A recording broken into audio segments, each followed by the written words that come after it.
ആദ്യമായി നമ്മൾ പലരും സ്റ്റോക്ക് മാർക്കറ്റിലേക്ക് വരുന്നത് പലതരത്തിലുള്ള പ്രതീക്ഷകൾ വച്ചാണ്. അതിൽ കൂടുതൽ പേർക്കും ആദ്യം നഷ്ടം സംഭവിക്കുന്നു. അതിൽ കുറച്ചു പേർ പിന്നീട് ഒരിക്കലും ഇതിലേക്ക് തിരിച്ചു വരുന്നില്ല. മറ്റു ചിലർ വീണ്ടും കുറച്ച് ക്യാപിറ്റൽ ഉണ്ടാക്കി അവരുടെ ലക്ക് പരീക്ഷിക്കുവാൻ വരുന്നു. ചുരുക്കം ചിലർ മാത്രം നന്നായി പഠിച്ച് ചെറിയ ക്യാപിറ്റൽ തുടങ്ങി വലിയ നേട്ടങ്ങൾ ഉണ്ടാക്കുന്നു. എന്നാൽ ഇത്തരത്തിൽ വരുന്ന പലർക്കും ഉണ്ടാകുന്ന ഒരു പ്രശ്നം എവിടെ തുടങ്ങണം എന്നാണ്. ഈ ഒരു വീഡിയോ മുഴുവനായി കാണുമ്പോൾ നിങ്ങൾക്കും അത് മനസ്സിലാക്കുവാൻ സാധിക്കും. ഈ ഒരു സീരീസിലെ 4ാമത്തെ വീഡിയോ ആണിത്.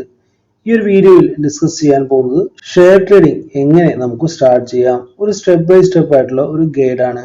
ആദ്യമായി നമുക്ക് ബേസിക് ആയിട്ടുള്ള കാര്യങ്ങളിലാണ് തുടങ്ങേണ്ടത്.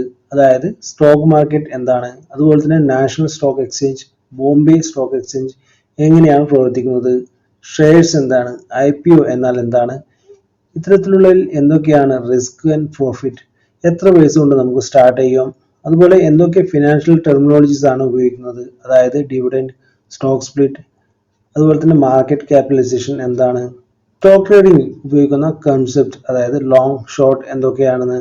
ഇത്തരത്തിലുള്ള കാര്യങ്ങൾ മനസ്സിലാക്കിയതിനു ശേഷം നിങ്ങൾക്ക് തീരുമാനിക്കേണ്ടതുണ്ട് ഒരു ട്രേഡർ ആകണമോ അല്ലെങ്കിൽ ഒരു ഇൻവെസ്റ്റർ ആകണമോ എന്ന്.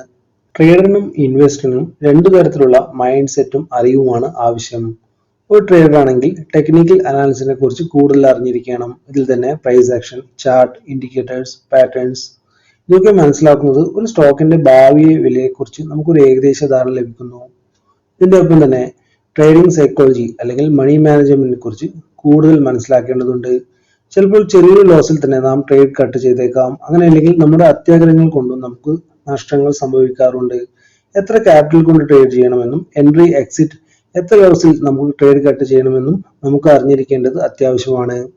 ട്രേഡിംഗിൽ കുറച്ചുകൂടി റിസ്ക് എടുക്കാൻ തയ്യാറാണെങ്കിൽ നമുക്ക് ഡെറിവേറ്റീവ്സ് അല്ലെങ്കിൽ ഫ്യൂച്ചർ ആൻഡ് ഓപ്ഷൻസിൽ നമുക്ക് ട്രേഡ് ചെയ്യാം.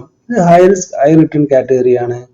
പുതുതായി വരുന്ന ട്രേഡേഴ്സിന് ഫ്യൂച്ചർ ആൻഡ് ഓപ്ഷൻ ട്രേഡ് ചെയ്യാതിരിക്കുവാൻ ശ്രമിക്കുക. ഇനി നിങ്ങൾ ഒരു ഇൻവെസ്റ്റർ ആകാൻ ആഗ്രഹിക്കുന്നുവെങ്കിൽ എക്കണോമിക് അനാലിസിസ്, ഇൻഡസ്ട്രി, അതുപോലെ തന്നെ സെക്ടർ അനാലിസിസ്, കമ്പനിയുടെ ഫണ്ടമെന്റൽസ് അതായത് കമ്പനിയുടെ balance sheet, profit and loss statement അതുപോലുള്ളവ അറിഞ്ഞിരിക്കണം. അതുപോലെ ഇൻവെസ്റ്റ് ചെയ്യാൻ ഉദ്ദേശിക്കുന്ന ആ ഒരു കമ്പനിയുടെ ഇക്വിറ്റി വാല്യുവേഷൻ അതായത് ആ കമ്പനിയുടെ ഷെയർ ഓവർ വാല്യൂഡോ അല്ലെങ്കിൽ അണ്ടർ വാല്യൂഡോ ആണെങ്കിൽ മനസ്സിലാക്കുവാൻ സാധിക്കണം. അതുപോലെ തന്നെ പോർട്ട്ഫോളിയോ മാനേജ്മെന്റ്, നമ്മുടെ പോർട്ട്ഫോളിയോ എപ്പോഴും ഡൈവേഴ്സിഫൈ ചെയ്യുവാൻ ശ്രമിക്കുക. അതെങ്ങനെയാണെന്ന് നമുക്ക് കൃത്യമായി അറിഞ്ഞിരിക്കണം. ഏറ്റവും അവസാനമായി ട്രേഡിങ്ങിനും അതുപോലെ തന്നെ ഇൻവെസ്റ്റ്മെന്റിനുമായി പലതരത്തിലുള്ള സ്ട്രാറ്റജീസ് അവൈലബിൾ ആണ്. അത്തരത്തിലുള്ള കുറച്ച് സ്ട്രാറ്റജീസും മുകളിൽ പറഞ്ഞ മിക്കവാറും എല്ലാ മൊഡ്യൂൾസും ഇനി വരാൻ വീഡിയോയിൽ നാം നിങ്ങളുമായി ഡിസ്കസ് ചെയ്യുന്നു. സോ ഈ ഒരു വീഡിയോ ആദ്യമായി കാണുന്നതെങ്കിൽ ഈ ഒരു ചാനൽ സബ്സ്ക്രൈബ് ചെയ്യാൻ മറക്കരുത്.